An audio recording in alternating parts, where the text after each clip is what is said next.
Inject that into my veins. Man United win on penalties. Joshua Zirkzee with the decisive kick from the spot. Oh my God. Come on. Yes. Absolutely made up with so many elements of today. Lots to break down for you, loads to go into in relation to that match, because there's talking point after talking point after talking point. Loads on Arsenal, crumbling today against the 10 men of Manchester United. Big injuries for them again. Kai Havertz under massive pressure, missing 2 sitters, missing a penalty. Man United, what of them? What of them on that field today? My football club, everything they did embodies why I love them. Into the 4th round, the draw's coming momentarily as well. But make sure you hit the like button, people. Make sure you are subscribing. Oh my God. I love the FA Cup. Best competition in the world. It really, really is. Oh my days. And I need to just take a breath for a moment. The chest is tight.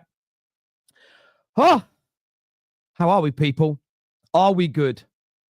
Are we good, people? Let me know in the comment section right now. And Gooners, listen, I know a lot of you are going to be disappointed today, and rightfully so. By the way, in this draw, what we want to see is number 2 come out, Man United. And I think they're number 4.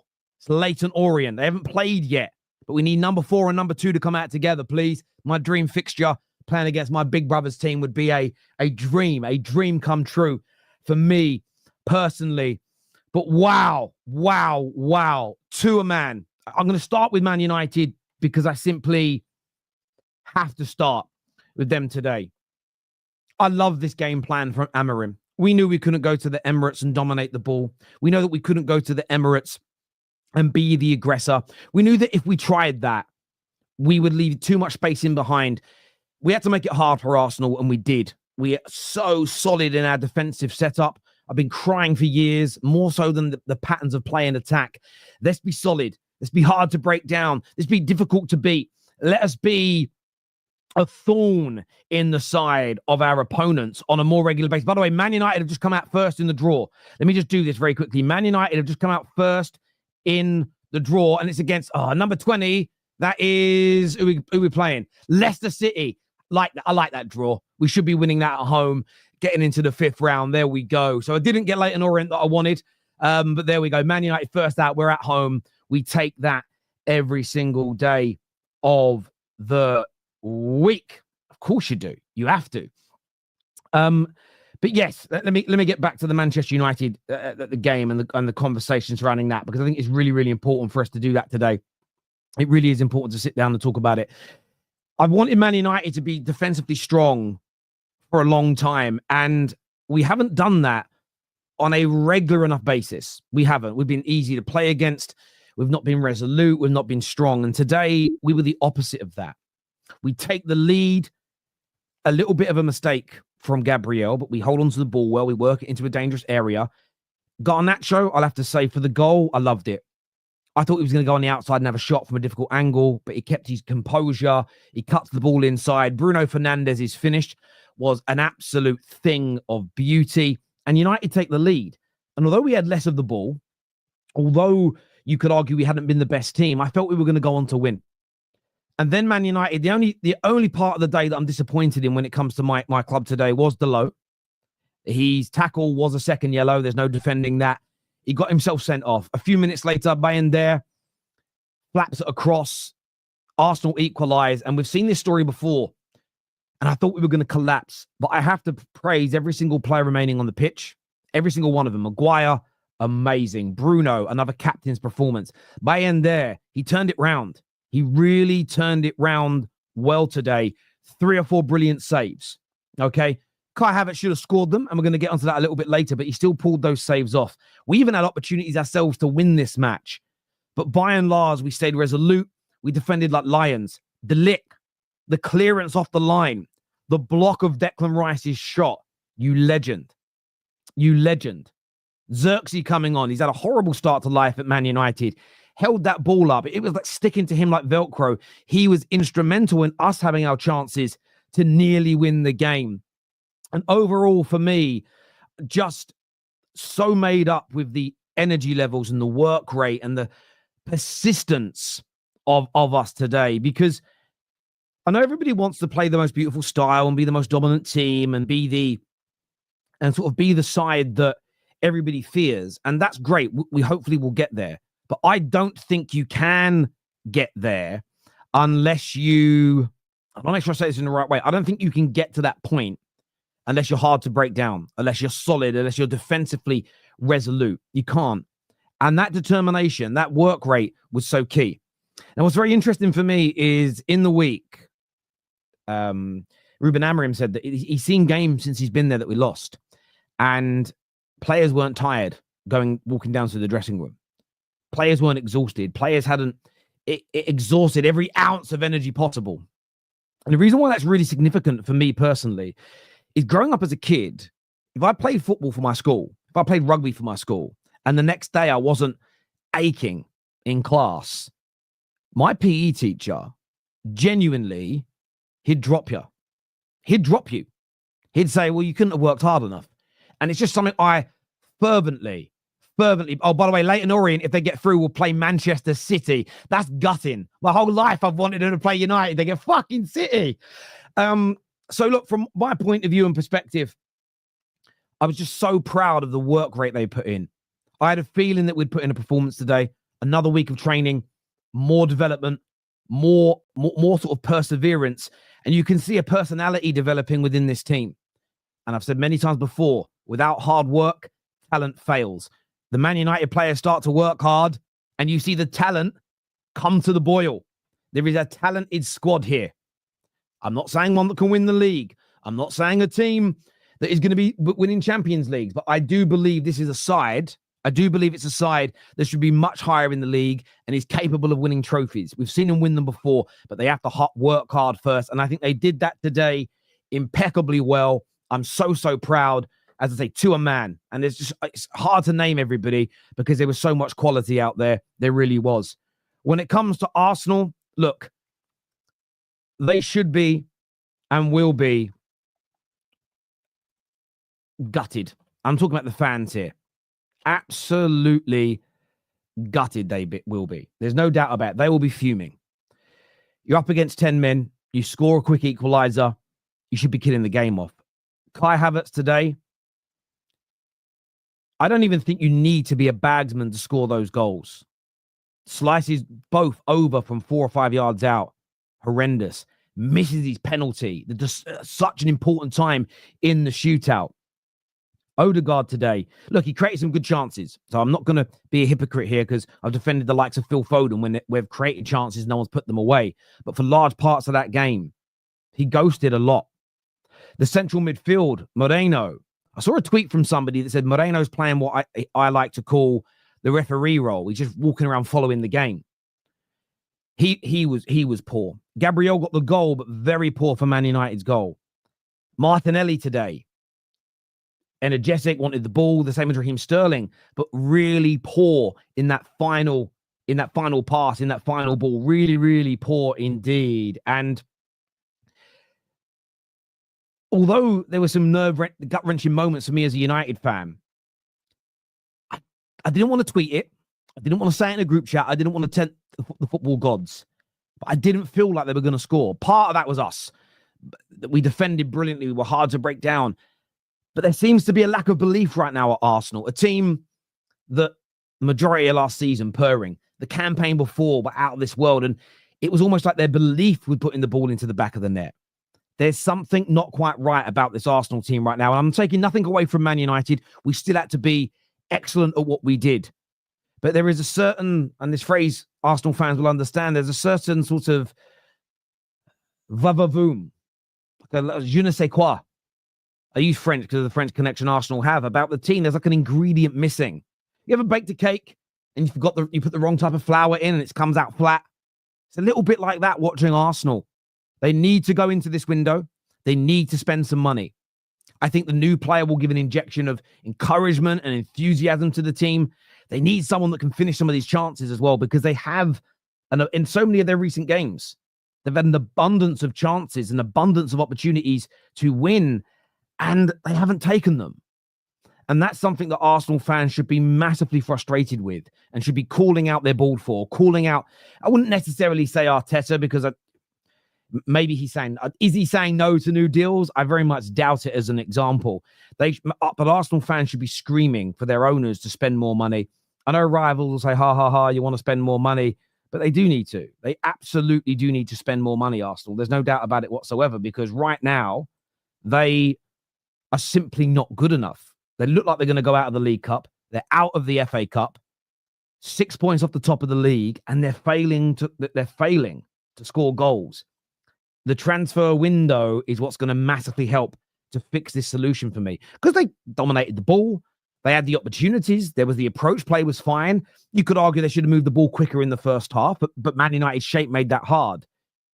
It's about that final ball or executing those chances, because does Gyökeres score those chances today? Yes. Does Osimhen score those chances today? Yes. Does Šeško? Probably. Haaland does. Mo Salah does. Ahmad probably would for Man United. And I wouldn't even call him prolific. It's a massive, massive problem for Arsenal. They have to ask for their board to address it. It's as simple and as straightforward as that. And Arsenal fans will be hurting today. There is no doubt about it whatsoever. I understand it. My club has been there. I have felt that pain. But you've got to demand more from the Cronkies. You've got to demand more from your manager, because for a team that for 2 years was a hair's breadth away from beating one of the greatest English sides of all time to a Premier League title, the standard of performances we've seen in the last few weeks are nowhere near good enough. Don't get drawn in. So a lot of the nonsense you'll see online, oh, this person was right and this here and that. You have played brilliantly. You have been amazing for quite a consistent amount of time in the last 2.5 to 3 years. Loads of periods of brilliant football. This isn't it. Just because you supported the good football then and you supported what was going on doesn't mean you have to stick to that and go, well, I'm going to say nothing negative, because right now criticism is needed. Right now, Arsenal fans have got to push for better.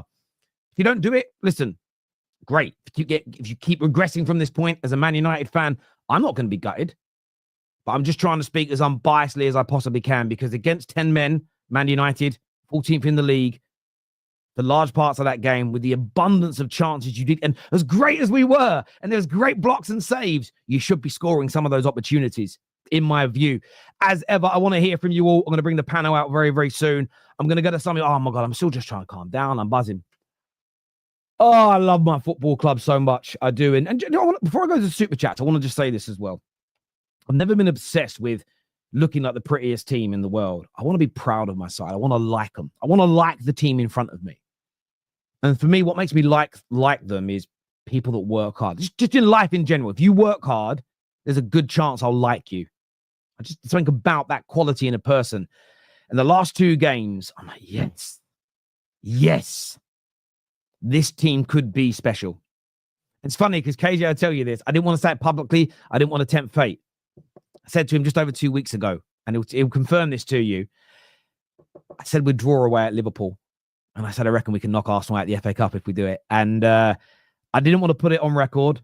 I didn't want to, and like I say, KJ will tell you, I said 2 weeks ago, I think we might draw at Liverpool. And if we do, I think we'll knock Arsenal out. But I didn't want to say it on camera. I didn't want to put it out there. Not because I didn't want to get clipped up. KJ clips me up more than he clips anybody else, to be fair.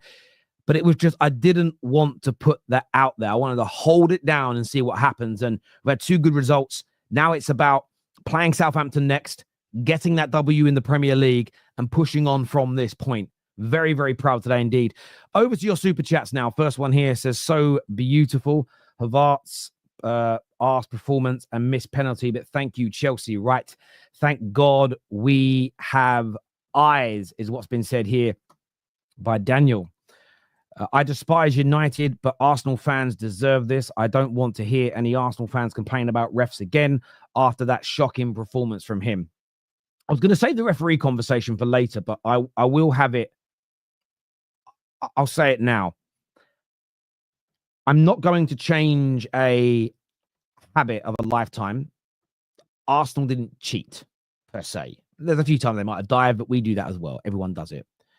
I don't ever believe one club is targeted like a big conspiracy. But the refereeing standards today were awful. The only properly correct decision there was is Dalot should have gone. The penalty, horrendous. Never a penalty in a month of Sundays, ever, on any level. The first yellow card he gave to Lisandro Martinez, if you actually watch the replay, there's a little bit of contact. But the referee and the linesman think that Lisandro has hurt Jesus. No, he jars his knee. That's why he goes down. Never a foul, never a yellow card, in my opinion.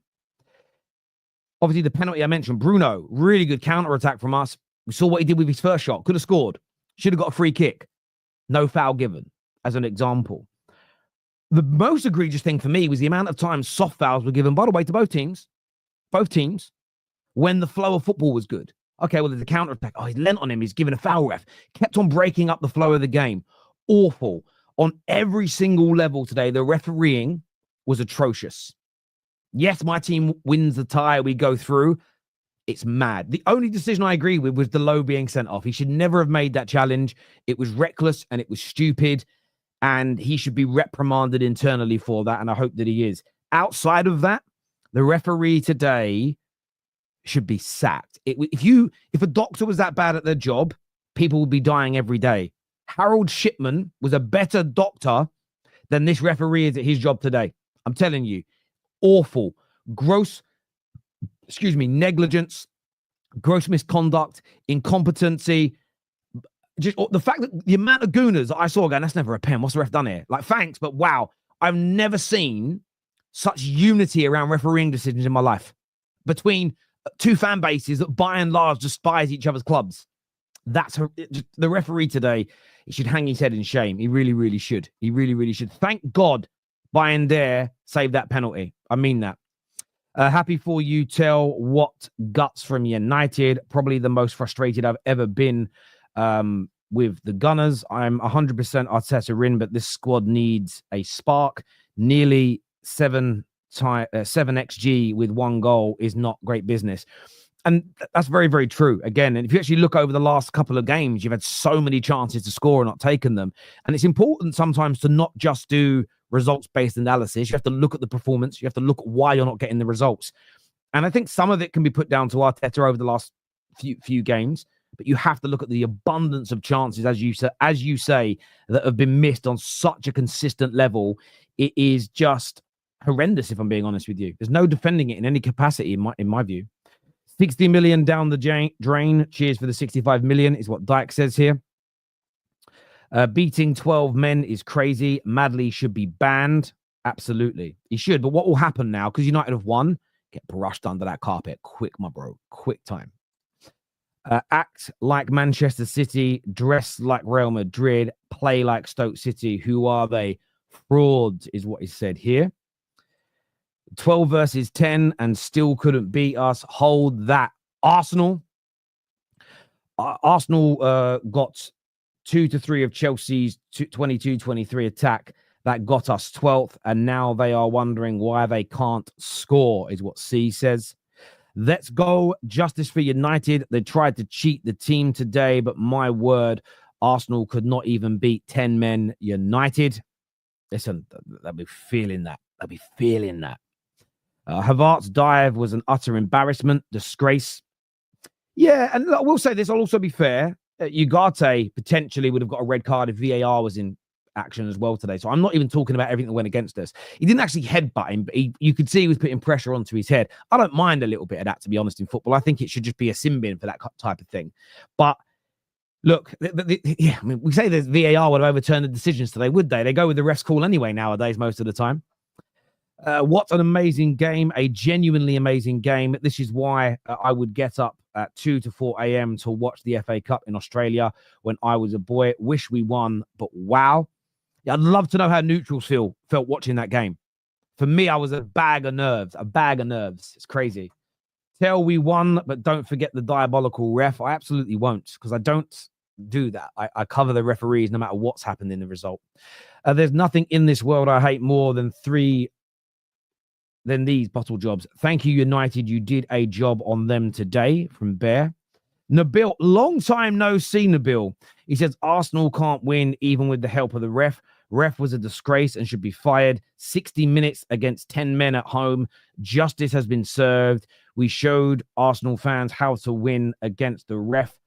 Proud.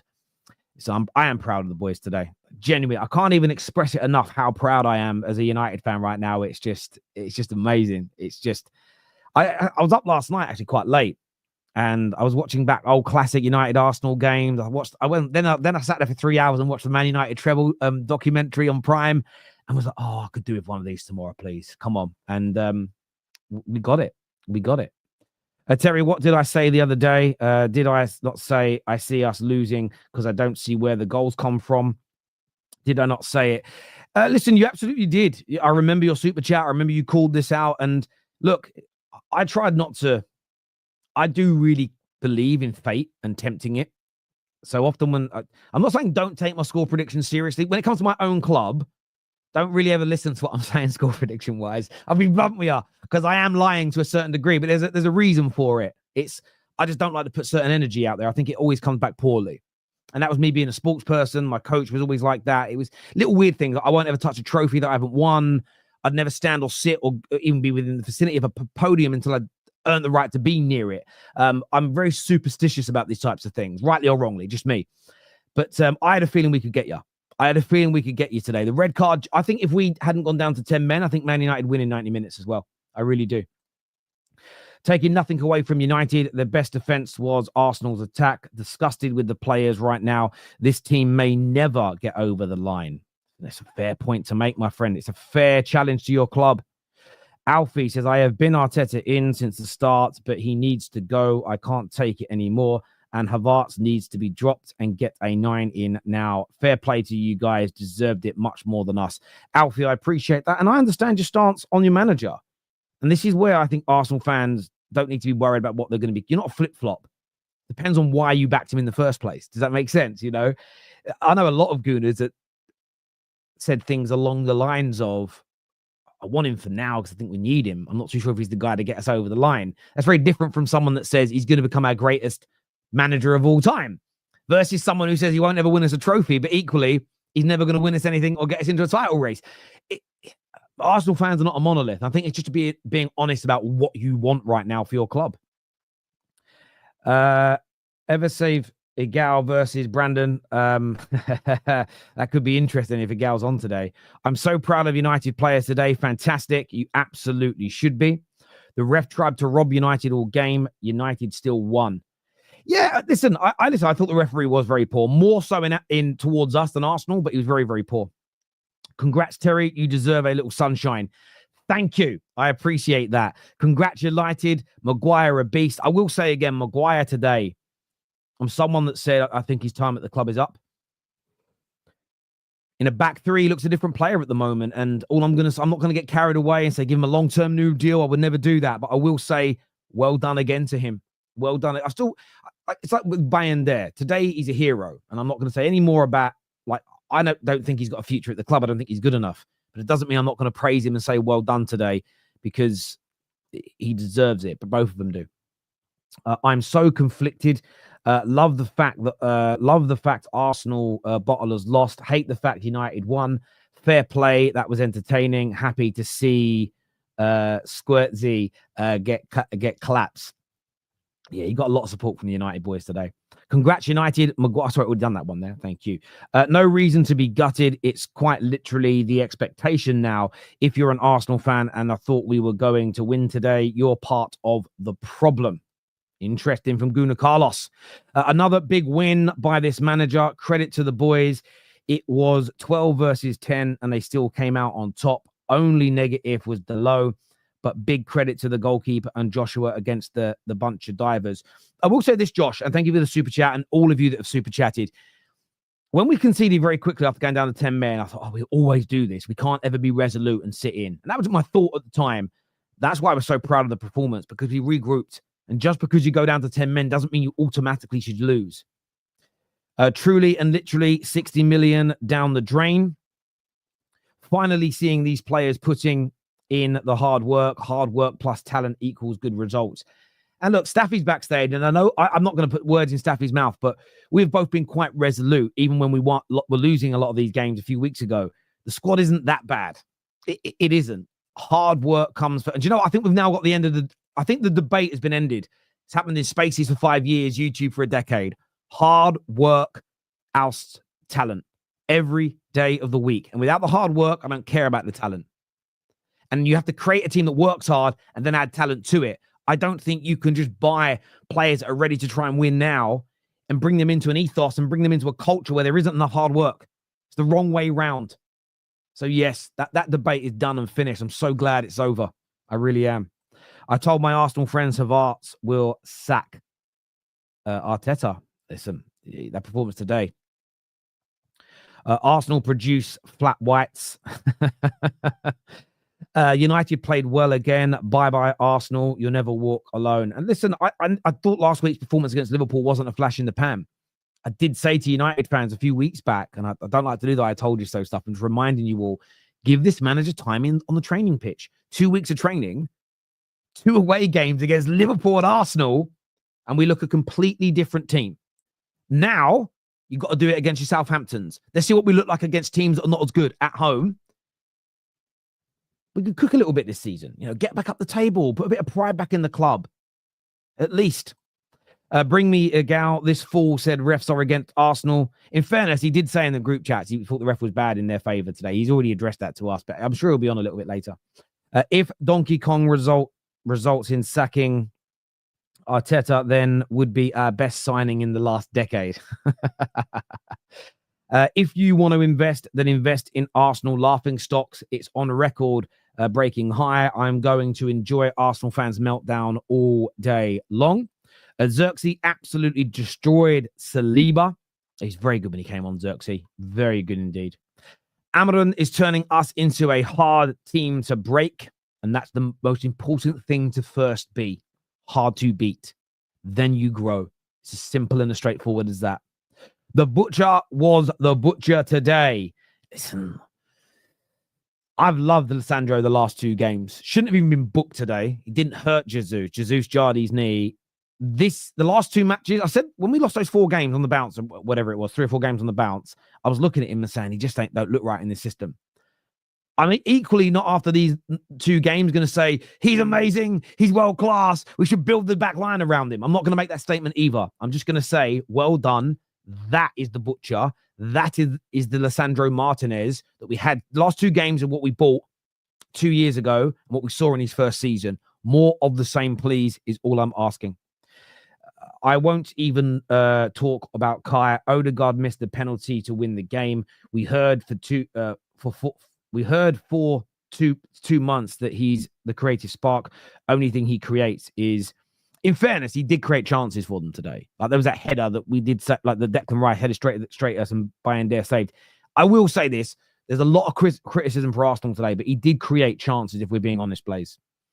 This super chat is for you, is for your new goalie. Wow.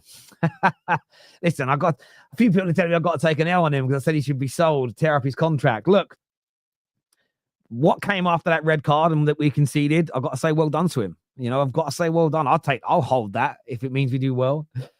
Zirkzee sent Saliba back to France, converted the winning pen and waved Arsenal fans goodbye. Give me that any day of the week over a Haaland from Wish. Look, I'm proud of Zirkzee today, but let's do something really positive, Man United fans. Let's not use one Man United player to beat another Man United player with. Go for your rivals. Why attack your own players? We don't need to do that, Mudgy. Come on, Chris. Even though I called this happening, it sucks being right because this team is so spineless. This manager has to be looked at with a microscope. I hear you. I really do hear you on that.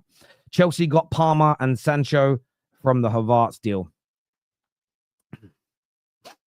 Amorim will deliver at United. Arteta is overrated and he needs to be questioned by the media if Arsenal wins nothing this season.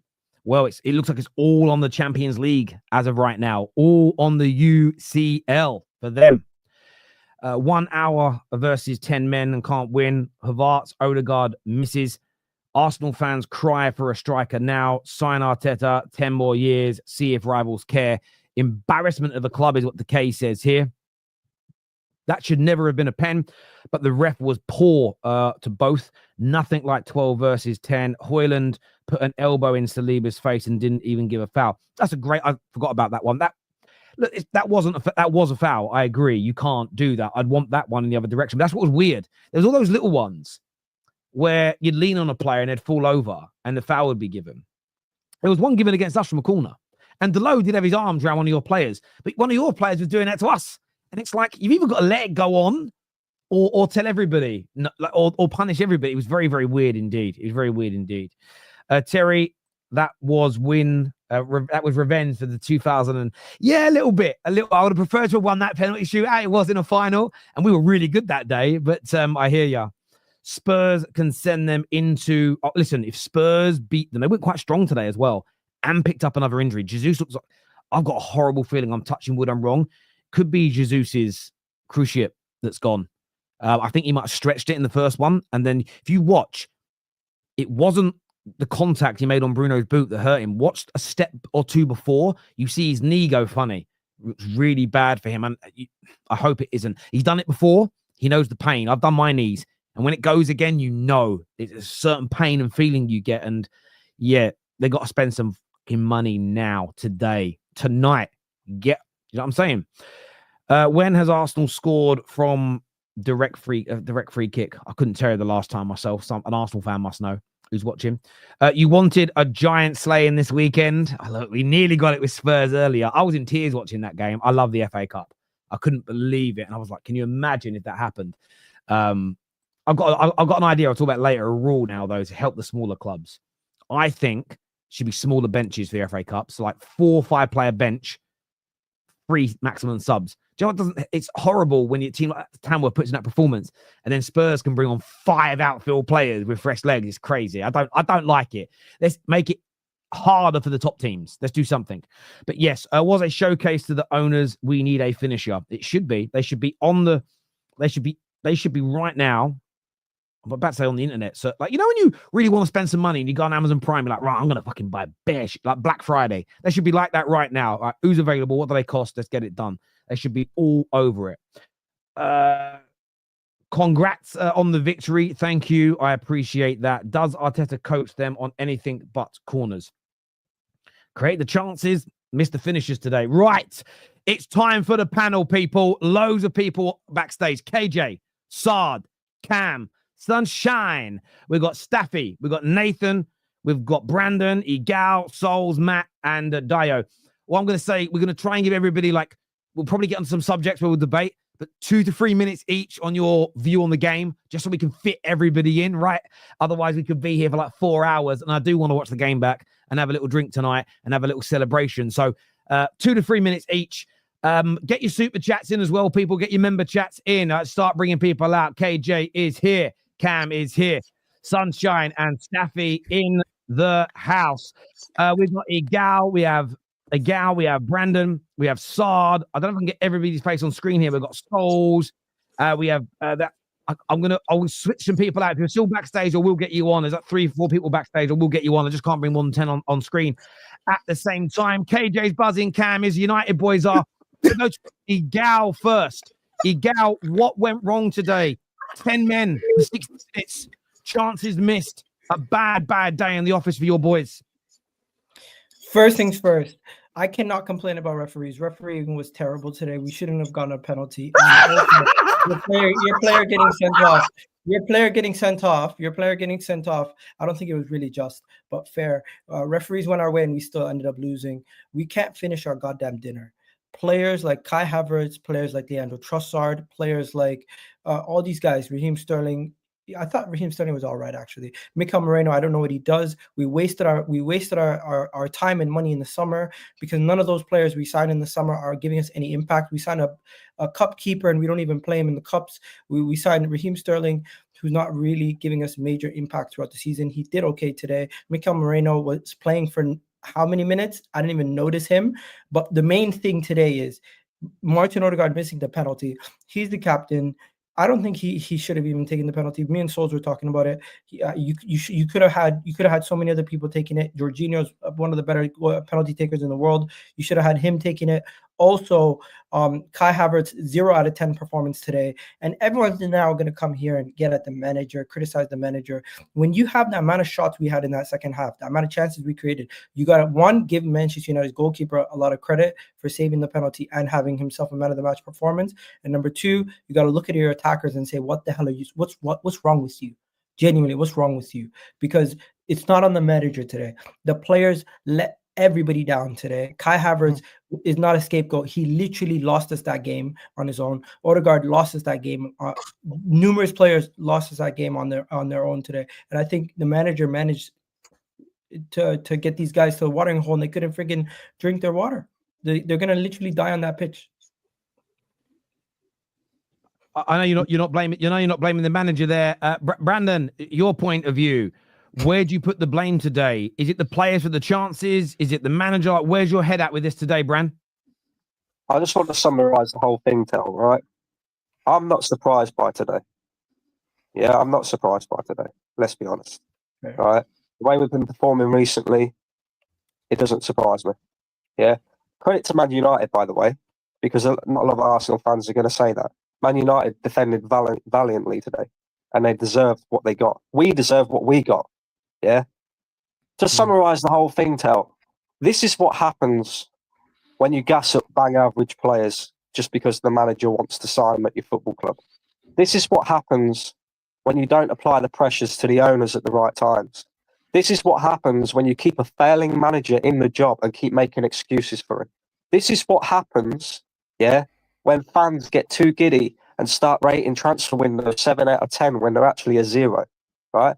This whole thing is a result of every single individual thing that I've just named, because this has been a 5-year project. This has been ongoing for 5 years, right? And still we're seeing Arsenal with their key players out injured, and we're still not making moves in the January transfer window. The fans are still not applying pressure. The fans are still not questioning this. I say the fans, there are more questioning the manager now, right? But the majority are still not questioning this man. Now, I do agree with Egal in the sense that today isn't on the manager. Having said that, for the first 60 minutes of the game, we didn't even look like scoring, boys, until Dalot went off, which is absolute brain dead decision by him, by the way. Yeah, to go in for that tackle and get a second yellow card. Until Dalot went off and got a red card, we barely created anything. Man United deserved to go 1-0 up. They attacked better than us, even though they didn't have as many attacks as us. They attacked better. They was more fluid. They created the better opportunities. Then we get the equaliser, and then after that, well, Kai Havertz, yeah, Declan Rice, they're sitters. This ain't like Arsenal have struggled to create chances today. This ain't like we're taking shots from outside the area and pot shotting the goalkeeper. These are 5-6 yards out, and these guys are not finishing them. Trossard, although again, well done to Dalot for that, because that was a good piece of defending by him. So, but again, how many chances do these players need to put the ball in the back of the net? You know, how many chances? What are we doing here? And the reason why I named all them things at the beginning is because we're in phase 5, This season was supposed to be, we go on, we win the league, we win a major honour, we do all of this. It is January the 14th, and Arsenal are effectively out of both domestic trophies. We're 9 points off the fucking league, and we don't look like winning that, let's be real. And if anybody genuinely here thinks Arsenal are going to win the Champions League, Jesus Christ, do yourselves a favour. We couldn't win the Champions League with Henry. Yeah, we couldn't win the Champions League with Bergkamp, Fabregas, all them ballers. What makes you think Odegaard, Havertz, yeah, Jorginho is going to win this club the Champions League? The season's over, bro. That's the cold, harsh reality of this whole thing. Arsenal this week had to go and do something in the Carabao Cup. We failed to do so. We had to go through today. We failed again. We have failed again, guys. Yeah? Get the manager out. Get these dead ballers out. And the Cronkies as well. I want to see Arsenal fans protesting outside of the stadium because these guys are taking the piss for far too fucking long. I hear your frustration there massively. I do, especially feeling your season's over. We are going to speak to United boys in a moment, but Gunnar Souls, you know, I know you're still confident about the league and chasing down Liverpool, but in isolation to today, you're up against 10 men for over an hour. You missed massive chances, and it is another cup competition that you will not win. Like, what's your feelings like? What are you feeling like right now? Everything that's been built is going to get burnt down. Everything that they've done, all of their good work, all of this like project that they wanted to build, whether you want to put it to Arteta, the Cronkies, Edu, Richard, whoever, they're going to turn this toxic again. They're going to turn us back into a banter club, all of them. Because this is fucking dreadful. If you're looking at this and there is no single investment in this window, there's no future for this club. There is no future until the owners go, until this manager goes, until the board go. There is no more future for the club. Because we're not that far off winning things. This is the problem that I keep having. We're like a player away. We know we need an attacker. Every single person in the world is saying it. Rivals are telling us. Arsenal fans are telling you. A newborn kid will tell you you need a striker. But if this brain-dead club does not acknowledge that, then what's the point of continuing this project? If we don't want to score goals, how do we win? Like today in isolation, for fairness, right, it's not on Arteta, it's on the players. But then what you can blame Arteta for is bringing these players in, for bringing Kai Havertz in for £65 million. This is on you. I can be fair. I can back the manager when he does good. And so far, his rebuild has been good. He's got us back to the promising of, you know, competing for titles and stuff like that. But is it a step too far? Is he able to get us from where we are now to getting us where we want to be? Because this is the prime time. If he is not the guy, this is the prime time to replace him. Because right now, the stocks of Arsenal are high. As much as people want to banter us for losing these two cup competitions, this is where, you know, you can turn heads and go, do you know what? There's a promising crop of players here that all I need to go and do is get a left winger, get a striker, maybe a midfielder. A manager can look at that over top ilk, like in Inzaghi, for example, if that's who you want to go for, whether it's Zidane that you want to go for. I don't really care what name you want to put out there. Carlo Ancelotti is going to become available. Whoever it is going to look at that and go, there's a promising project here. But if we let this go on for too long, it's going to become an Arsene Wenger problem again, where the club goes toxic, everything at the club looks bleak, right? We can't get to that point again. If the owners truly want to back this manager, the board want to truly back this manager, now show us. Because we've paid our faith to you. We've done our dues. We've backed this manager. We've backed the project. We've shut up and said no Cronkies out. But if they want to now go and turn their backs on us, trust me, this can get toxic, man. No more red. I'm telling you, all you'll see is red. There will be no more red campaigns going on. There will be no more initiatives. Because I'm telling you now, these guys can get pelted. Because, you know, we've already egged their houses once. We'll egg them again. And that's not where I'd like to go with violence and stuff like that. But at the end of the day, there will be protests. There will be things going on if they don't fix up. You can't come out of two cup competitions, go into January and say to them, yeah, there was no opportunities. By the way, if there's bullshit of opportunities go out, they can all fuck off. I'm even going to turn on them because there were opportunities in this window. There's already PSG are signing one. Go hijack that. Go and get someone. I'm tired of hearing the excuses from all of them. I've backed it and I've said we can go win the league. But now it's contingent on do we go get an attacker because the league is there. Liverpool don't actually look good. They look shit, but we're just shit. That's the problem. It's two shit clubs competing against each other. It's just who wants it more? Who wants it more? Are we going to go and sign an attacker? I don't believe so. The season's done. I hear you on that, Souls. I just want to put this stat up here. After extra time, today's XG, 3.87 to Arsenal, 0.03 to Manchester United. That's almost like 2 games running now. You guys have had huge XG. You can't put it in the back of the net. Dayo, how do you fix this current problem? And is it time? A lot of Arsenal fans right now are calling for Mikel Arteta to go. Are you in that mind space? Well, you're calling for a manager to go who set up a tactic that gave us a 3.87 XG. Like that's what you're calling for. Now, I'm not saying he's the best manager. No. When you're missing from 1 yard, the manager does not coach a player to be able to put the ball from 1 yard in the back of the net. That's not the manager's job. His job is to coach the team to get them into the final third, to create the space and the chances, and anybody, a 12-year-old, will tap the ball into the back of the net from 1 yard away. Kai Havertz missing the 1 yard away shot is on the player. Declan Rice trying to head the ball, but swinging his head to the back. Look, you're a professional. Hold your bloody neck and head the ball down. What are you heading the ball straight for? Head the ball down. Make it harder for the goalkeeper. These type of things are where I blame the players, because the manager is not going to coach you to get to the final third. You've created the space. You know what to do. Now it's left to you to make a decision as a player where you want to place it. Are you placing it low and hard? Are you taking it to top corner? Are you heading the ball down? At that point, it's football intelligence. So the players today, they let us down, because everything that he coached them to do gave them this opportunity to create this amount of chances, and they did not take any one of it. Kudos to Manchester United for playing very well. 10-men Manchester United, and we could not. In fact, this was a 12 versus 10 game. The referee was on our side. The ref was on our side. For the first time, I was like, you know what? We actually have the ref on our side. 10 men. We should be able to go on and win this game. Like, I literally was confident that something was going to happen until we got to penalties. You know, so for me, I mean, the captain, again, this is when I was talking earlier with Egal, I said, managing your process in a game where you know that you don't have your best players. We get a penalty. You have Jorginho on the pitch, who arguably is one of the best penalty takers around.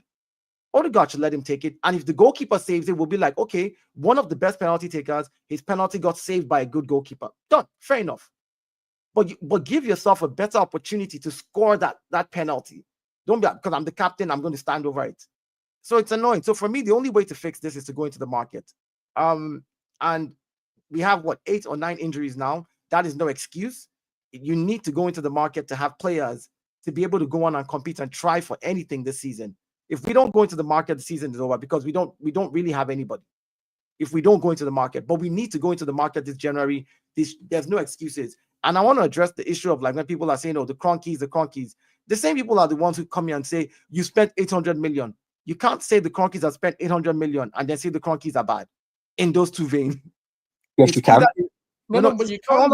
Hold on. It's either they've giving the money and we have misappropriation. It's not just about money, Dayo. It's not about how much they spend. They're the ones who can make the decision on the manager as well. They're the same ones who can make a decision on the board. Let's not expand your point to more than just the money spent. Let me finish. Dayo, it's not about the money. It's being risk adverse and not being willing to actually go and get what needs to be. Let me finish my point. If they've given you 800 million and you have misspent it by buying the wrong players, the cronkies are not the ones going to pick players by themselves. They're not the ones going to the market. They run. Why are they not sacking the people who are making that decision then? Because they trust them. So and they're blindly trusting these guys to continue to. Bro, the club has no football people in charge. We have lawyers running the club. They became very risk adverse, and the transfers are risk adverse. They're not going to go and do Mikel Merino. They're not going to do that because they're so scared of getting something wrong that they're being so risk adverse going forward. Every single transfer has to be in the region of 50 million, and anything over that, they're saying, "Oh, it's a problem." And personally, I've been hoodwinked. I thought the cronkies were not the problem. The people running the club are the problem. And it looks like they both might be the issue because it's coming down from the top, maybe. Can you blame them for being risk adverse though? When you go and buy a Kai Havertz for 65 million and place him on 280 grand a week, and then he's one of the guys who fails to win Arsenal the game this season. You know what? I've heard this so many times. Really. I've heard this so many times, Brendan. The reality situation is Arteta wanted Rafinha. We didn't end up getting him because he wanted to go to Barcelona. He wanted Vlahovic. He went to Juventus. He wanted, Nico Williams. Apparently, we can't afford his wages. And they didn't, even if they triggered the release clause, apparently we can't afford his wages. Whose decision do you think that is? Is that Arteta's? Also, apparently we wanted Isak. Guess what? We couldn't trigger a 55 million release clause in January of 2022 because the board said that was too much over the market value. Is that Arteta's decision or is that the board's decision? Some of these things, okay, Brendan, cool. Is not always on the manager. No. Okay, because you just tripped yourself up there, right? Because, okay, we didn't go and trigger the release clause in the January because the club felt it was too expensive. The next summer, Newcastle bought Isak for £63 million. Who did Arsenal buy? Kai Havertz for 65. So don't talk to me about we could afford it. We could afford it, my friend. That's a lie. We actually bought No, Jesus. it's not a lie. We bought Jesus that window. It was the window where we bought Jesus. We bought Kai Havertz in that summer. No, it wasn't. We bought Kai Havertz in the summer. Newcastle bought This is the thing, Brendan. But also what you're forgetting, right, is release clauses have to be paid in full. They can't be structured. They can't be installments, which is what their biggest problem is. And it's the same thing that's happening with the likes of Nico Williams. The only reason we can't get Nico Williams is because we can't structure the payment plan. This is what they mean by risk adverse. But why not just go and pay the fucking money? Same way, guys. Can I ask you guys a question? Can I ask you guys? I've sat here very quietly and to be honest, I said all I needed to say last time, last week's. Tell already saw the outburst, our whole attack is shit. I said already what I needed to say because this result doesn't really surprise me at all. Just want to ask you guys something. Do you think he's lost the dressing room? Has Arteta lost the dressing room, or no? They're just shit, man. Or let me just say this. Let me just say this. In my personal opinion, I think Arteta's forcing his players to do something that they don't like, hence why they don't do it so well. He is forcing them to do stuff that they don't like, hence why they are doing it so badly. Missing from He's forcing them to do this whole pass around, keep the ball. You have to keep the ball. You have to make sure like there's no taking risks on the pitch, nothing. I don't see it. Sad, how are you taking any risks on the pitch? From 1 yard away. What he's asked you to do has but regardless, 1 yard in front of the goal. Dayo, regardless, I understand that they're missing from one. I understand that they're missing from 1 yard out and all of that. Yeah, I fully understand that, bro. But what I'm saying is the fact that we're playing so cautious and the fact that there's no risk being taken on the pitch by these players. I can see it with my eyes, bro. I can see on the pitch that they're not taking risks, that they don't want to get forward at times. Like they rather pass back than go forward at times, even if they're on one-on-one. Today we saw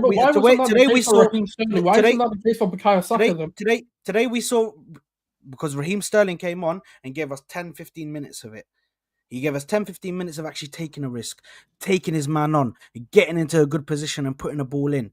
He was the only one. And then when Saka's there, Saka attempts to do stuff. Saka carries this attack. Let's face it, bro. Saka carries this whole team. But Jesus does it as well. Jesus doesn't just pass back either. So there are players who come on. Majority of the time. Do you know what? I want to expand on that question for you guys a little bit. Like you have players out there. Is Kai Havertz missing those chances? If you guys beat Newcastle when you're sitting top of the league, maybe not. Would he miss them? Is there an issue here that some of your players' quality dips when the pressure is on? And I always feel that the difference between a good signing and a good player and a very good player is how you act during moments of adversity or pressure. And I feel like the pressure has got on top of Arsenal in the last few weeks, and it's like it's suffocating them. And that's not a defense. That's someone say that's an excuse. I think that's a pretty that's a damning reason, in my opinion, because you're at a point where everything's pressure now. Everything's pressure because the expectation is on you to deliver, as opposed to, well, you're sort of plucky underdogs. You weren't meant to be in title races. You won't repeat it 2 years running. Now you're expected to go until the final day of the season. You're expected to win trophies. You're expected to go deep into the Champions League. And I wonder whether some of these players have the capability mentally to handle that pressure, because you've had 6 to 7, but nearly 8, XG in the last 2 games and scored 1 goal. That's a pressure issue as opposed to a quality issue, is it not? Yeah, that's exactly what I said earlier, Egal. I said these players, there's something wrong with their confidence. I watched a video clip recently where somebody was talking about Nicolas Anelka and Thierry Henry. And he says, I watched Nicolas Anelka play, and he's arguably a better technical footballer than Thierry Henry. But the difference is Henry has this. He says Henry has the I am going to win mentality over what Anelka has. He says it is levels above. Like he says, if you put both of them on the team, Thierry Henry is the guy who's like, I'm you know what? Forget it. If you're not going to score, I'm going to score. And he will go on and do something, whatever it takes. That is what is lacking in some of our players. And I think it begins to lack when we're not winning. Like when we're winning games, You can see it. You can see the players do Oh, stuff. Matt went to the game. You can see the passes. You can see the different things that they're trying to do. But once we lose a game and we're on that dip, you just see like everybody just switches it off. It's so yeah. So I think that's what it is for me. Terry, For me, I think it is a mentality thing, but also you can't talk about gilt edge tap-ins being a mentality issue. At this point, it's just a thing where it's like some of these guys are just not good enough. Like when you're missing those kind of chances consistently on a consistent basis over 2 days, you could say, oh, they're confidence players, but we don't need confidence players. We need players who will drag you out the mud. And right now, Kai Havertz, without Bukayo Saka, it shows that he was being handled. I hear you. I would say those misses are about mentality, and what I mean by that is there's a reason that Erling Haaland scores the volume of easy chances he does. They're not fucking easy. They're not easy. You've got I don't know how much football you've played. Have you? This isn't a dig. Have you ever played in a real football match, Egal? Yeah. Okay, cool. I'm only asking because not everybody's played in like everyone's played football, but not everyone's played in a real match. I'm not gonna lie, I've done it before. I've had a ball coming in, and I'm like, first of all, and you think these things in split seconds. Oh, I'm gonna score. Shit, what if I miss? Oh, fuck, I missed. I could guarantee you certain footballers think like that. Henry barely did. Haaland barely does. I reckon Kai Havertz goes through all of that in a split second in his head. And it's why he misses so many of these chances, because some of the chances he misses are easier to score than miss because of where he is in front of goal, right? That I don't think it's a technique issue. I think it's there. I think it's in his head. I really, really do. I think it's I believe it's a quality issue, right? I believe it's a quality issue because, in general, we've had this issue for a long time. So we're not just talking about this game in isolation, so to speak. We're talking about this issue overall. We've had this issue for a continuous time, and I've always said, there is no substitute for quality, especially in the final thirds when you're having bad games, and we've seen this throughout history. When you have world-class attackers, they'll bail you out. And I hear your point, Terry, in terms of in regards to confidence. And confidence, we've seen even recently with Haaland. Haaland went through, a downturn of confidence and he struggled, right? So confidence is a real thing. However, for me, when you're seeing it over a longer period of time, it's about quality. It's about same with Jesus. We've seen Jesus, for instance, he just doesn't have the minerals in front of goal. He's shown it throughout his time at City. He's shown it at his time as Arsenal. He's not that type of player, right? And I've said it before, the manager, like today, for instance, there's a lot to criticize about the manager overall and the board and the recruitment team. But today, this is all on the players in terms of we've created a certain amount of chances, gilt-edged chances, so to speak, and we fail to convert those. And you can't sit there and facilitate all the blame onto the manager because the chances are there. Havertz missing from 2 yards, missing a penalty, although it was a dive and should never been given. When you're given that opportunity, when you're gifted, right, that opportunity, you have to take advantage of it. And week in, week out, just like the Newcastle game, we've seen that these players do not have the quality to do that. Bar Saka, who has that killer instinct, we don't have that. We don't have the facilities for that. And we're talking about even our midfield today. When you look at our team, Moreno comes in, and let's call Moreno a spade. He's a Poundland Fellaini, right? Let's call him what he is, right? Because he does nothing in midfield. He doesn't control. He doesn't create, right? All he's useful for is aerial duels and getting on the end of things in the box. It's not good enough, and a lot of people are going to sit here and want to, facilitate blame onto the manager. But for me, before we even talk about the manager, we need to talk about the board, right? Because we've seen throughout history, managers make bad signings. Havertz was a horrible signing. I said it from the day he was brought in, it was going to be a horrible signing. But managers are always allowed to spend their way out of those issues. No one stops saying, oh, we made one bad signing, we're going to stop. We've seen Pep do it. We've seen Ferguson do it, right? Chelsea do it. If you buy badly, you don't just be like, all right, you know what, I'm going to stop spending now. I can't spend again, because you're never gonna get out of that situation to begin with. You've got to spend to get out of it.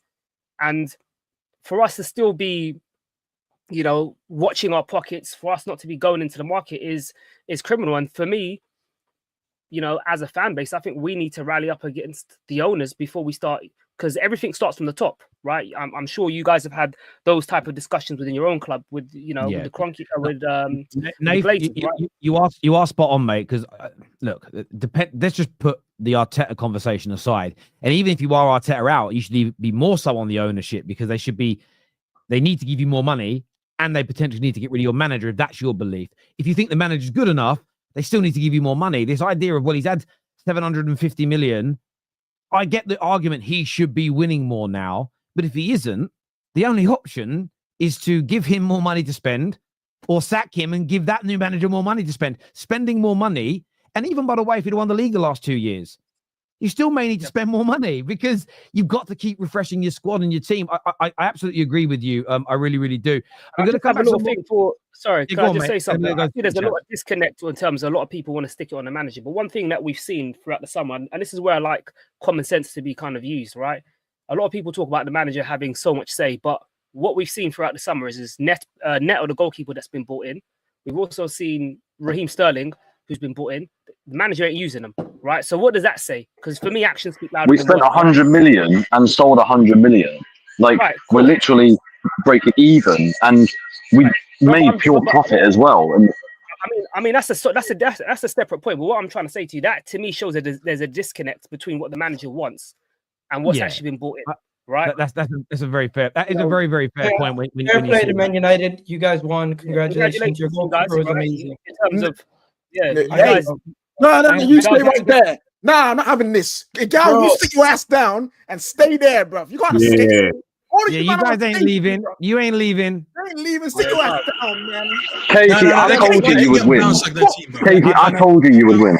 No, you did. I'm going to mute you for a second. You guys are. You are staying there. You guys aren't running away. You are not running away. You are staying for the show, my friend. I need to do some of these super chats. I don't want to disrespect the viewers, and we are going to speak United. The first super chat, though, I want to throw this to Egal first of all. Robbie has just said after the game on AFTV, their red card messed up our tactics. We played a perfect game. I mean, what? Robbie supposedly is blamed. He needs to get attention. Can you please keep yourself muted? I think that's a fake comment, Tel, because he said maybe we'll still win the FA Cup. So I think he's taking the piss. No, I think Egal said the other day he might be able to win the FA Cup. But that's Egal's comment. But they're saying that Robbie, I mean, Man United's red cards surely didn't help Man United today. Yeah, it's crazy. You guys played well, though, defensively. No, I give that. Get Babs on this channel. Coward just tweeted they deserve to win. Does any Arsenal fan on here think you deserve to win today? We should. No. We didn't take our chances. You don't take your chances, you don't deserve to win. You know, well done. Both teams did not deserve to win that game, in my opinion. Both teams were terrible. Both teams. Shut up, Matt. I'm muting you. What do you mean Man United were terrible? Like you can't judge. This is what you can't do in today's game. You can't judge Man United normally. Up until that red card, you can criticize a red card. Our plan was working perfectly, and I really do believe we'd have gone on to win that game 2 or 3-0 if it stayed 11v11, because our counter attacks were getting. When we played you 4 weeks ago, we had no threat on the counter. We've worked hard in training, and these players are starting to understand what to do. And we were in the first half, we had a few opportunities, and I know we haven't spoken United yet. What Garnacho did for our goal, that's what I've been asking for that young man to do more regularly. Keep it simple. And I think we would have scored more goals. So the same Man United were poor, Matt. I think it's ridiculous. We did well up until that red card. And then the way we defended after that, the way we kept you guys out. And yes, you should have scored some chances, but that's not a bad performance from Man United. I ain't having that.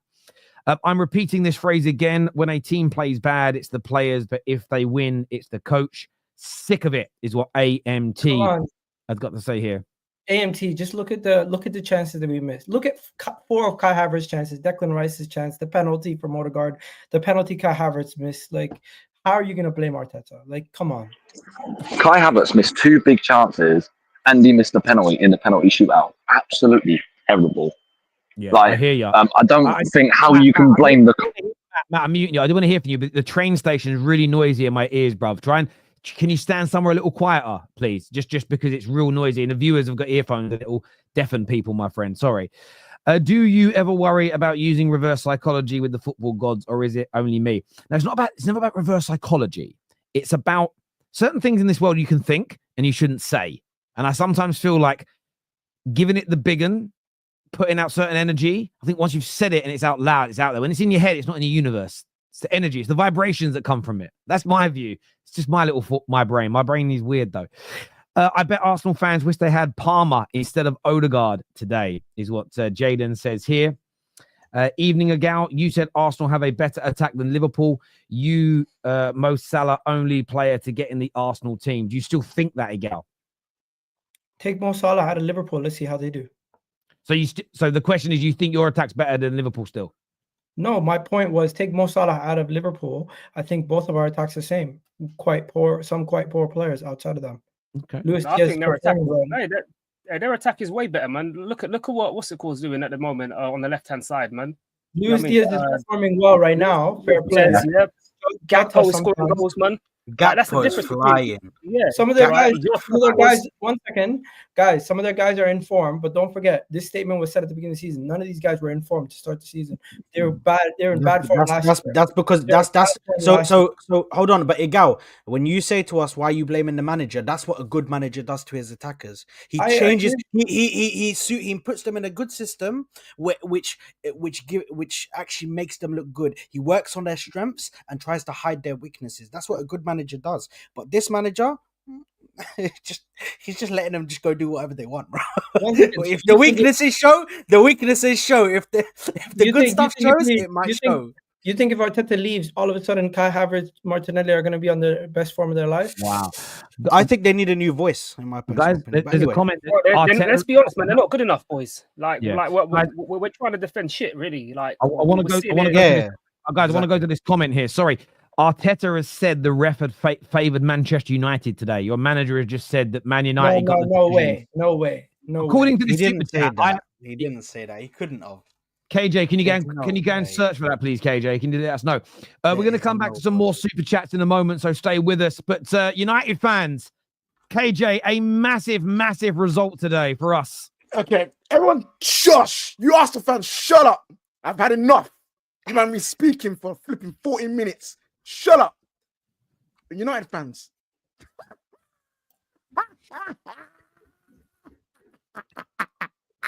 Yes! You see this?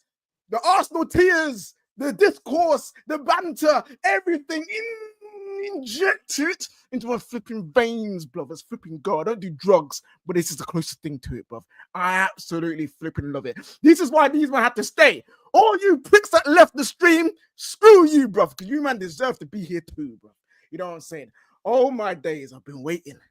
I've been waiting just to laugh, because I'm not just laughing at Arsenal. I'm laughing at the fact that we had 10 men. We had 10 men. We had everything go against us. We had the ref on brown envelopes. And we still made it through, baby. You know what I'm saying? Hey, listen, how can I not be laughing? How can I not be happy? It's joy. This is what you call joy, people. Smiling, laughter, happiness. I know many of you, man, don't know what that is, but I'm here to give it to you. Finally, Man United fans can finally have something to cheer about this season. Because we've been them.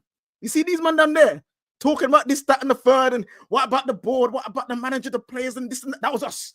That's been us for the entire season. Ineos, this, Ten Hag, Amorim, Rashford, Bruno. For once in my life, this season, I can sit here and just go, what a performance. What a performance. This performance just shows that we actually can go somewhere with Amorim. Hey, listen, we probably won't win the league this year. We may not win the FA Cup. We probably won't win the Youth League. We may not, I don't care what we can and can't do. All I know is that this guy has setting us up in the right way to win games. And this is what happens when you have 2 weeks of training straight with the entire team. We've been having 2 games a week since my man's been here. He finally has time on the training pitch, time on the grass, and you're seeing formation, structure, idea, identity, what he wants to do. Now, I've seen Arsenal fans say we played crap. We played rubbish. We aren't the greatest. What are Man United trying to do? You know why they're saying that? It's because they know that once we replace the rubbish in our team, we're going to be fighting. And I don't care if people say it's gas. I don't care if people say, oh, it's just this moment. We have been starving. Staffy told me to come to this empty because he had to cook. Well, I'm sorry, Staffy. My belly ain't empty. It's half full because Marino already cooked, baby. You know what I'm saying? Man fed me some beautiful, beautiful steak today. I want to shout out Bayern there because I've been calling him ass for 4 weeks straight. Yeah, I don't think he's great, but today, after saving that pen, man rose. After that red card, he rose to save 2 penalties, 1 in game and 1 in a shootout. Respect to that. He came, claimed balls. Listen, we ain't going to talk about his kicking. Dreadful. But he was stood up and he was there to be counted and his mentality was there. So we found a use for him. Louis van Gaal settings. When we ever have a penalty shootout, Bono Nana, because my man can't save a pen to save his life, put Bayern there in and we might have a chance. He came close to most of those pens as well. So I'd love to see it. Overall, I am happy with the guys on the pitch. I'm happy with the team. I'm happy with the manager. And we now need to build from this going forward. We can't be losing or drawing to Southampton. We need to get more confidence. And hopefully by the end of the season, we'll get to see a bit of what Amorim could potentially take us to. But overall, I'm happy. And I'm just so... this win was so sweet, man. Screw you, man, and your flipping refs, man. Screw you. All right, KJ, have a good night, bro. I just wanted to hear if you had anything directly shot at me, but I mean, I would love to speak to you directly. You picked the wrong team. You picked the wrong team those years ago when you picked a team. You know, as fellow Canadians, we have to make decisions. And he's not from London. I'm not from London. Toronto, you just picked the wrong team, my guy. And honestly, like, just let it go, man. Arteta's not the guy. That's it. That's all I had to say to you because I want to talk about my team. I don't want to talk about your team. So I just really want to quickly talk because I'm gonna be out of here. I just wanted to say you can admit today wasn't on Arteta, even as a rival. I could admit nothing. I could admit that you guys didn't have the mentality to get through 10 men. I can admit that you flopped all over the pitch. Every one of your players, that comes from the manager. The manager's sitting there. The flopping I saw today from the Arsenal players was disgusting.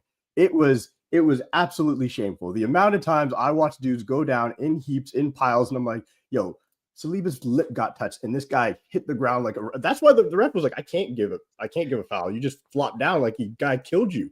Like, what about the missed tap-ins?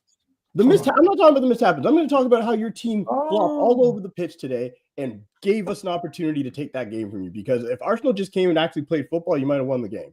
Like, I get it. You guys had a lot of opportunities. Let me talk about these missteps. Real quick. Way too many times in the stream that it's starting to piss me off. Quick. I got to go real quick because I want to talk about Harry Maguire today.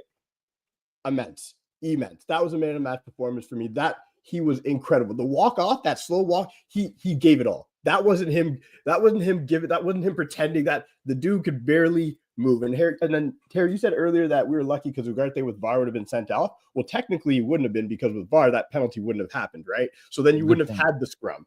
And the scrum, for me, that's where we got to see these players play for the badge. That's where we got to see these players. It was not too heavy. They all were enraged, incensed. I loved seeing Ugarte put dude on the ground and just be like, I don't even care. If we're going to go out, we're going out swinging then. Screw it. If we're going to get screwed, we're going to go out swinging. And today, that's what we saw today. We saw fight up and down the pitch. It was beautiful to see. Even when Zirkzee came on, this is redemption settings, man. You look at Bayern there, redemption after what he put us through.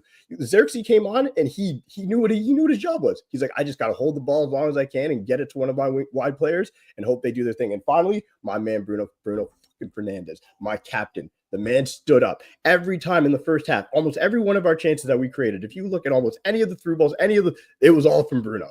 It was all from Bruno. I loved when he took his shoe and he threw it down. Like today we saw fight, and that's coming from the manager. That's what a manager does to a team. You can see his personality, his fight, his desire seeping into our team. And now I'm gonna go watch my Eagles win. Just very quickly as well, there are Arsenal fans online. The Eagles get pammed by the Packers. There are Arsenal fans online DMing Kai Havertz's wife, wishing and hoping she has a miscarriage this evening. Oh, that's fucked up. There's always fucked up people in every fan base. That's disgusting. That is just vile and hugely condemning. Staffy, what you here to say, bro? What you here to say, Staff? Cheers, Cam. What I have to say, I swear to God, this show wouldn't have enough time for the amount of things that I want to say. But as you said in the beginning, I got to keep it down to 2-3 minutes. Even though we wasted about 45 minutes talking about the losers. I didn't want to hear talk about the tap-ins before you go. Oh, I'll talk about the tap-ins. Which tap-in? The one that was handballed by Havertz should have never been even allowed to take that shot. By the way, when you guys talk about XG, your XG was two of the major XGs in that game was down to that tap in that should have never been allowed because it was a handball, and it was because of a penalty. So you're talking about, I would say, approximately 1.6 xg that shouldn't have been allowed. So you can remove that because in my books that shit don't count. But anyways, let me just talk about the team. Let me talk about the performance. And I'm not gonna lie, I've been thinking for a while, what do I want to say here? Because you know what? I do a weekly show here every Friday on Straight Facts where I try to stay objective.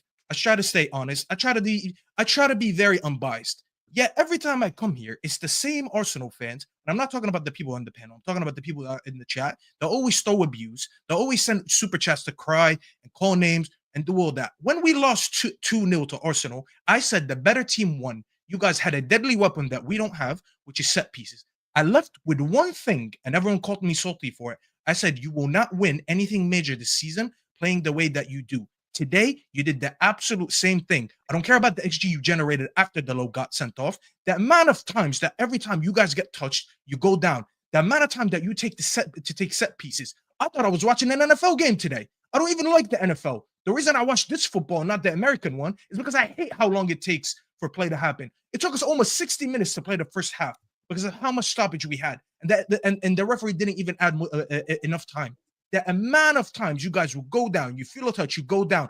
All you wanted to do is to advance the ball forward, get those set pieces, and try to cross the ball in. But guess what? Saka's not there to whip that ball in for Gabriel because he's injured. Rice is not there starting the game to put those Olympicos on our goal. So you struggled without it. Your XG all came in after that idiot Dalot, who I'm absolutely done with as well, got sent off. If he doesn't get sent off, we probably don't even find ourselves in that situation. But let me tell you this, and I'm going to quote John Cena on this, one of the best professional wrestlers of all time. He said, and I'm going to tweak it a little bit. You guys had your fun for about 5 years. So it's time that we shrink you down to size a little bit, okay? Because when I was facing Liverpool in year 5, I was shivering down my spine when I was facing them because I knew what club could do to us. When we were playing Pep in year 5, I was shivering down my fucking spine because of how much you could do to us.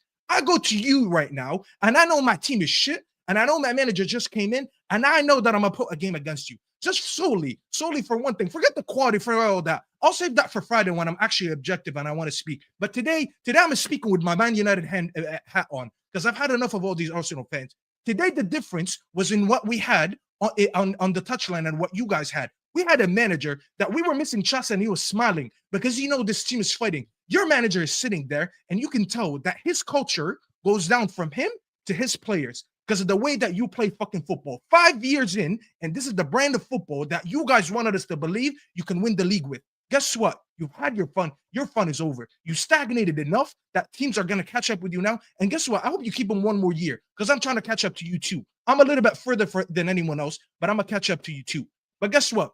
This manager comes in and people wanted to cook him for losing 4 games in a row, asking me sarcastically, oh, are you manager out now? Are you Amarim out now? And not once was I phased. Because when I was sitting and we were losing, everyone said, oh, what happened to you saying when Ten Hag leaves, the team is going to improve? Guess what? Maybe the individuals don't look brilliant because some of them are shit, but look at the team effort. No one is asking me questions after I go to Anfield and arguably should have won that game. Left with a point. Last time I scored a goal there was 8 years ago. So you look at it, good result. I went to the Etihad, got a win. I will go to the Emirates today. I knock you out on penalties, and my striker who got abused a week ago, waving you off the pitch. So I'm going to wave you all right now because I got to go. I don't have that much time for you guys. But listen, good night. It's over for you guys. Arteta, say goodbye to him because you guys got nothing left anymore. League is over. Cup is over. Season's over for you guys. You got what you deserve. Football won today. Staffy, appreciate you coming on, mate. I really, really do. Viewers, we're going to go to some of your super chats in a moment. I'm going to go to Sonshine as well. And do you know what? It's so interesting, our performance away at the Etihad, away at Liverpool, and away at Arsenal today. It shows that there is quality in this team. And I see some people online saying we got lucky today and everything else. Look, there's always a little bit of luck involved if you want to look at it from that point of view. But you don't look at it from the perspective of, as a United fan. The hard work we put in those 3 games, if we work that hard in some of those defeats we've had under Amarim, we're winning those games too. Hard work is the bedrock of any team. And there was a few moments in the first half where you guys had the ball and attacked, caught us in possession. We got back in shape really quickly. And I'm sitting there smiling My daughter says to me, "What are you smiling at, Daddy?" I went, "I've just been waiting for a Man United team for 11 years to do that on a regular basis." Just simple and basic stuff. Because I've not even really, I've of course spoke about it.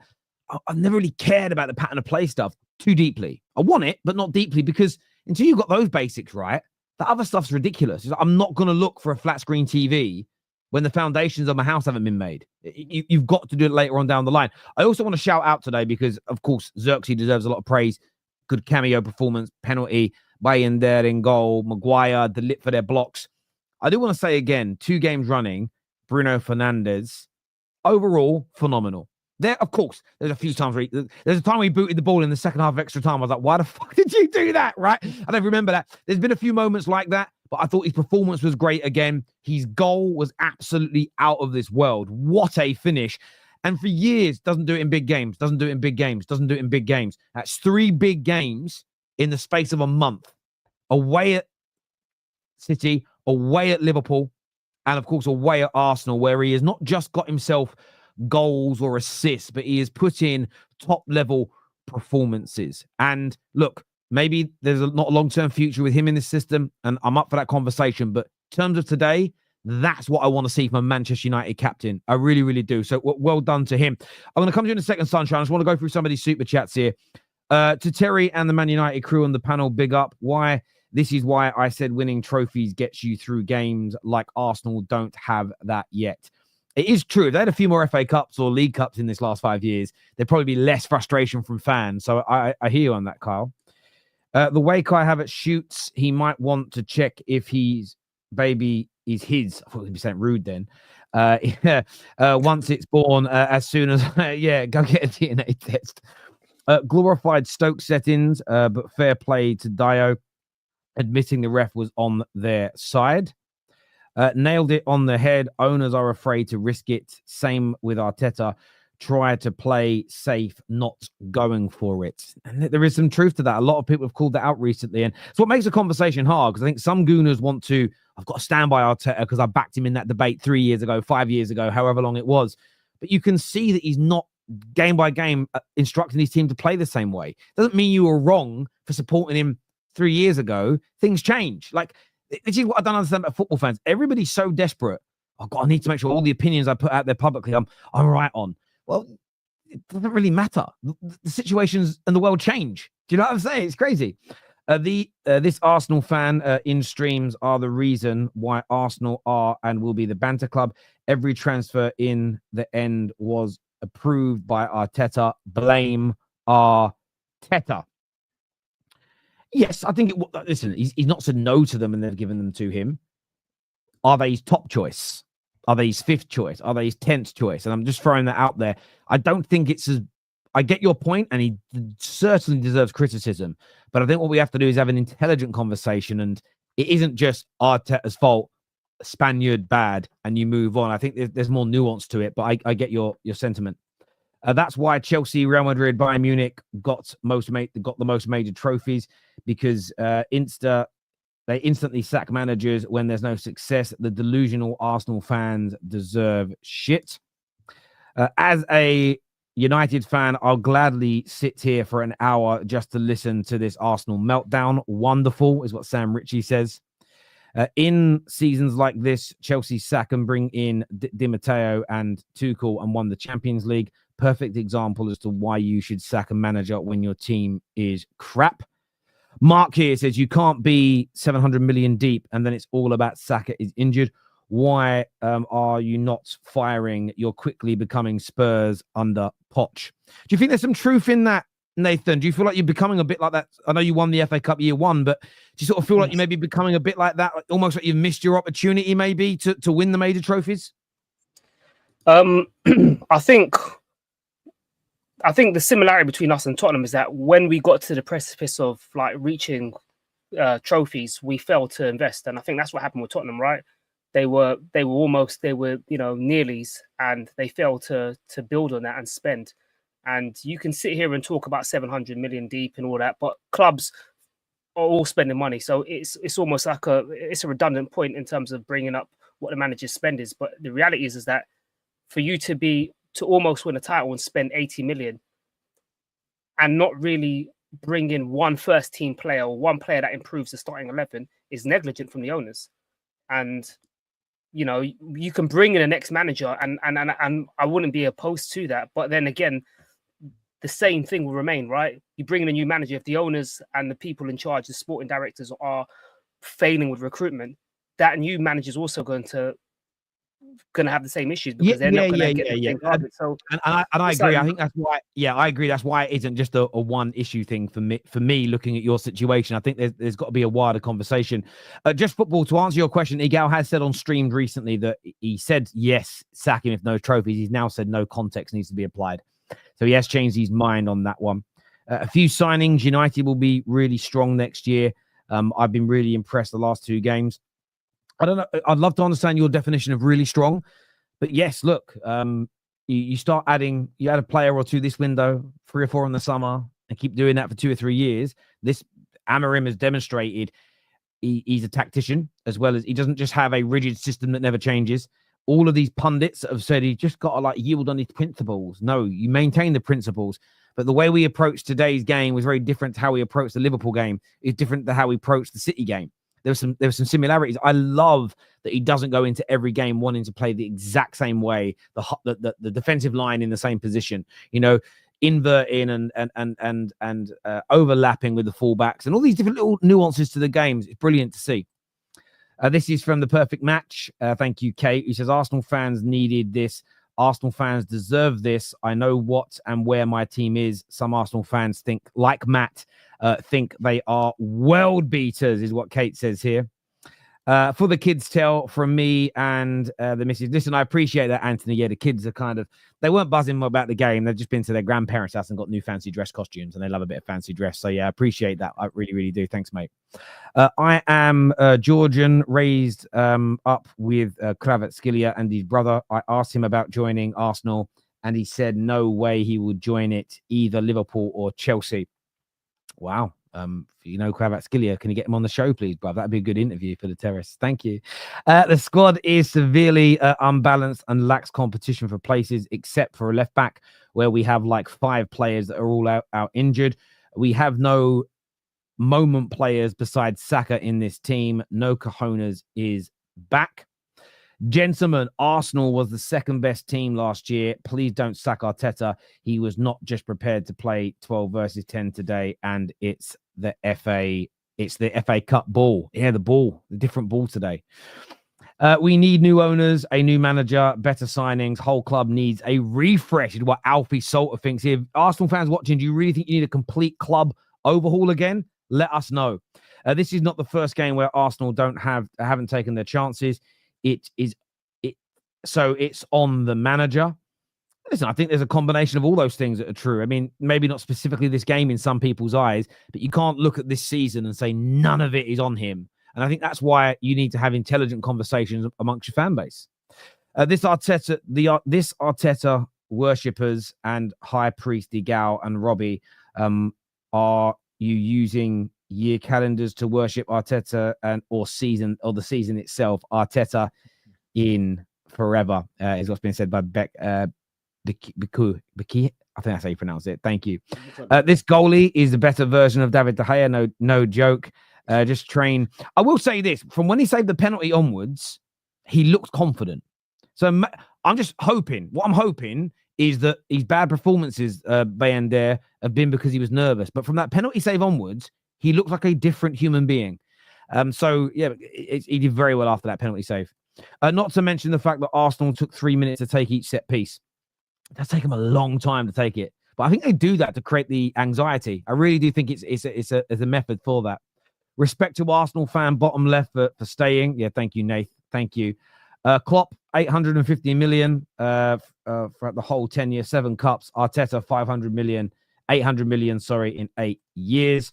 And Amorim buys the correct players, not like Arteta.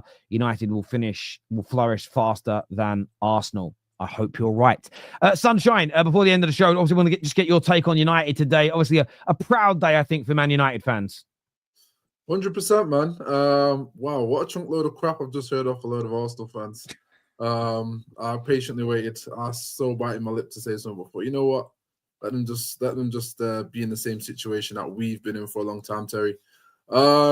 Look, there's some serious topics I think we could delve into, especially from the Arsenal bunch, just kind of relate to stuff that Man United were going through. But Man United first and foremost.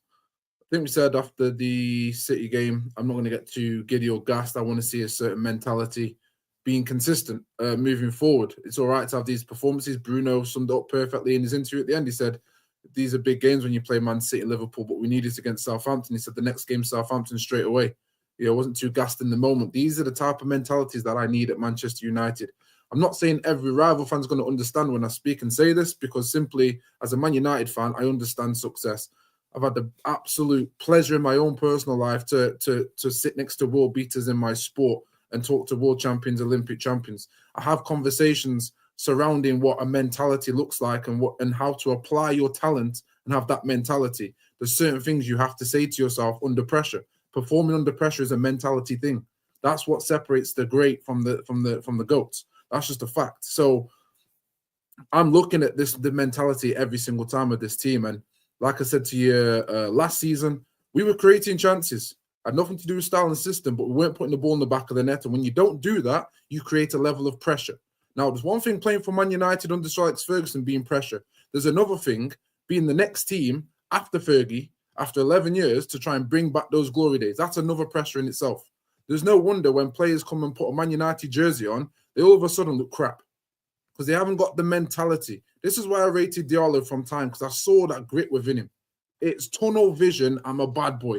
Martinez, no different. Bruno, no different. These are the mentalities you need at your club. These are winning mentalities. Whether you win or not is a different conversation, but it is the foundation for winning. This is why Man United are different than Arsenal, because we have been in our worst situation ever, yet we still managed to bring home trophies. That is what success is labeled as. Your club, before we were even born, started. And success was based on every single trophy they put in that cabinet. That's why you get called a big club. You get the privilege to be saying you're world beaters, you're world's best known club because you bring trophies. That is it. That is the measurement of success. Arsenal, 6 years, whatever it is, 700 mil, one major trophy, FA Cup, is it? Arteta, in my genuine, honest opinion, does not have the mentality to come through and inspire these guys to get over the line. You can talk about quality all you want. I do agree. Quality is most definitely something you need as an athlete, as a sports person, in pressured moments. But applying that quality in those moments is different. Making that subconscious, making it a part of your ability is another thing. And you have to perform under pressure when the chips are down. Arsenal do not do it. No matter which manager, what player you put out there, you never, ever do it. And for your manager to come out, Arsenal's manager to come out, start talking about footballs, acting as if Newcastle play with a different football, says everything about his mentality. And you're telling me those players listening to that gross when you're in a title challenge, they're hearing that and not taking any effect from it. You're telling that's not going to play in their subconscious when they're on the pitch while they're moving the ball so. It creates fear. Once you create fear, that's going to absolutely spread into your team at one point. And when the pressure gets too much, you're going to fold. So that's all I have to say about Arsenal and Arteta. I don't really care, to be fair. Keep him in. I really don't care. I'll be honest. It's not my team. I'm a Man United fan. And today, sorry, mate. I hear you on the mentality stuff from both sides. I think that it's such an important part of the conversation. And listen, I'm not digging any United fans out that for years have said we just need better quality. We need better quality. We need better quality. I've always felt they were not ahead of the game, but they were a stage. They were talking about a stage that comes after that. And we've signed loads of quality players in the last 11 years. There's a reason none of it's worked, because we've never been adding them into the right environment. And the environment and the culture and the mentality. I loved what happened last week at Liverpool. We won, and the manager's like, I'm paraphrasing, of course, I'm pissed off. Absolutely. I've watched how hard they've worked today. And if they'd done that in all their other matches, we wouldn't be 14th in the league. You could even argue if they worked that hard all season, he wouldn't even be here. And that for me is, I love that, because that's why we played well today. And I think the players are listening. And it's very 100%. Early. And I'm not getting carried away. And we need to keep doing this. But there are some really positive green shoots of positivity here. However, feet on the floor. We cannot take our foot off the necks of the owners in terms of investment and getting the club back to where we want to be. And the Southampton game, I'm actually so excited about this game. The first time I felt really excited about a game all season. Can't wait for it. It's going to be an absolutely interesting one indeed. Boys, look, it's the end of the show now because I've got to shoot. I've got some stuff for the family. I want to thank you all for coming on. I know some of you waited ages to speak, and I appreciate that, Sonshine, for your patience, mate. To our viewers, as ever, you guys are brilliant. I want to thank you all for tuning in. We will cover more of this tomorrow on the Top 6 show. That's at 6 p.m. UK time, where we'll go more into the game. We're going to touch on some of the players in more detail. This is, of course, just the match reaction and fan highlight show. So join us 6 p.m. UK time tomorrow. Be here. It's going to be epic. This video, I think, is going to redirect you to, is it? Yes, it's, to MHF. So go check out Mo and Hassam and give them a bit of support over there as well. Until next time, everybody, take care. Goodbye. God bless. And we'll see you all again very, very soon. Let's go.